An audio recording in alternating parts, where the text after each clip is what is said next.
Coca-Cola, how a 5-cent drink built a $260 billion empire. In 1985, Coca-Cola made one of the biggest mistakes in business history. The company changed its 99-year-old recipe. The public reaction was immediate and savage. People flooded phone lines. Protesters took to the streets. One man in Seattle stockpiled 100 cases of the original formula.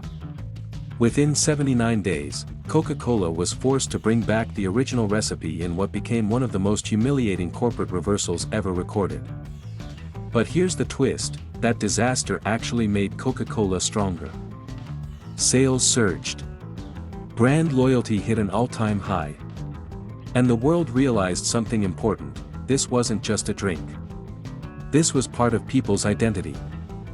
So how did a syrup invented in a pharmacy, sold for 5 cents a glass, become a product consumed nearly 2 billion times every single day across more than 200 countries?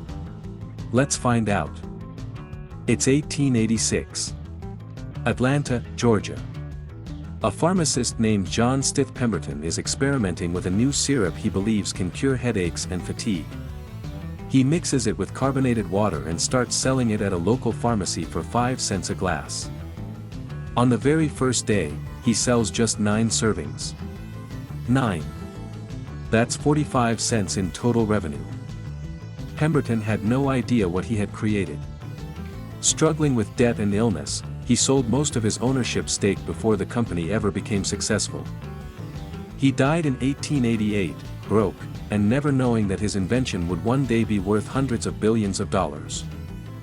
The man who truly built Coca-Cola was Asa Candler, a sharp businessman who bought the full rights to the formula for just $2,300. That $2,300 investment would eventually become one of the greatest returns on capital in history. Candler understood something radical for his time, the product alone is never enough. You have to make people feel something. He flooded America with free samples, handed out coupons, and plastered the Coca-Cola name on everything he could find: walls, calendars, clocks, trays, and posters. At a time when most companies simply sold things, Coca-Cola was building a brand. And that made all the difference. By the early 1900s, Coca-Cola was everywhere in America. But Candler's real genius was a decision that would define the company for the next century. Instead of building factories to bottle and distribute the drink himself, he licensed that work to independent bottling companies. This was revolutionary. Coca-Cola would make the secret syrup concentrate, and that's it. Bottling partners would handle manufacturing, packaging, and distribution in their own regions. Coca-Cola kept full control of the brand and the recipe while someone else paid for the factories.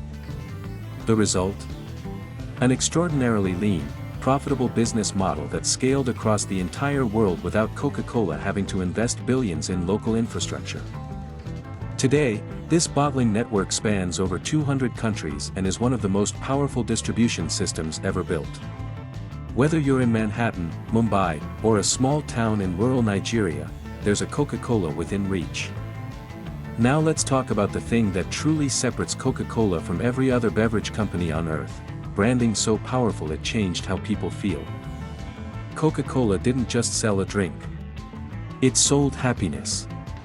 It sold family dinners, summer afternoons, first dates, celebrations, and Christmas mornings. For over a century, every advertisement, every campaign, every bottle was designed to connect Coca-Cola with positive human emotions. The iconic contour bottle, introduced in 1915, was engineered so distinctively that people could identify it by touch alone, even in the dark, even if it was shattered into pieces. The red and white color scheme became one of the most recognized visual identities on the planet. And in 1931, Coca-Cola's advertising helped popularize the modern image of Santa Claus, the jolly, red-suited figure billions of people recognize today. That's how deep Coca-Cola's influence on culture runs. This emotional branding created something priceless: generations of loyal customers. Parents gave Coca-Cola to their children. Those children gave it to their children. The brand didn't just earn customers, it inherited them. And that multi-generational loyalty is almost impossible for any competitor to break.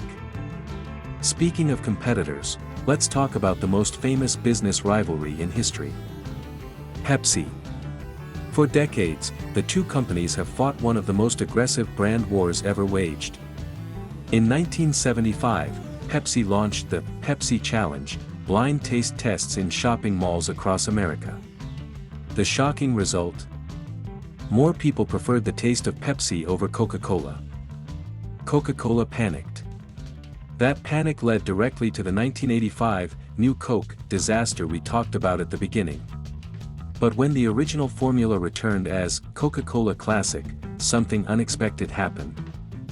The backlash had proven just how emotionally attached people were to the brand. Sales exploded. Coca-Cola didn't just survive the Pepsi challenge, it came out stronger. The lesson was clear: Coca-Cola was never really competing on taste. It was competing on identity, memory, and emotion. And on that battlefield, Pepsi never stood a chance. But Coca-Cola's story isn't just about defending old territory. It's also about smart evolution. As consumer preferences shifted toward healthier options, Coca-Cola didn't stand still. The company expanded aggressively beyond soft drinks, into bottled water with Dasani, sports drinks with Powerade, juices, teas, coffees, and energy drinks. Today, Coca-Cola owns over 500 brands across nearly every beverage category imaginable. This diversification means that even as soda consumption declines in some markets, Coca-Cola continues to grow. The company essentially owns a piece of whatever you're drinking, regardless of whether it's a Coke, a Smart Water, a Fuse tea, or a Fairlife protein shake.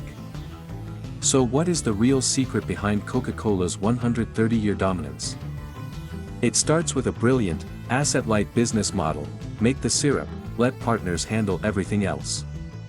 Layer on top of that the most emotionally powerful brand ever built, sold not as a drink but as a feeling. Add a global distribution network that reaches virtually every human being on Earth. Mix in generations of inherited customer loyalty that competitors can't buy or replicate. And finally, add the discipline to evolve, expanding into new categories while never diluting the core brand.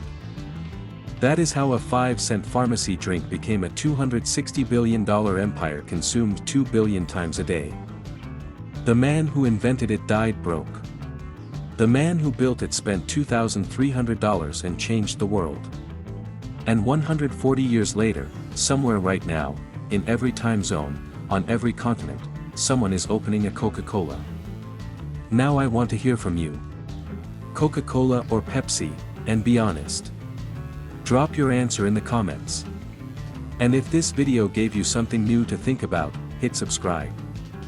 Every week, we break down the biggest business empires in history and reveal exactly how they were built.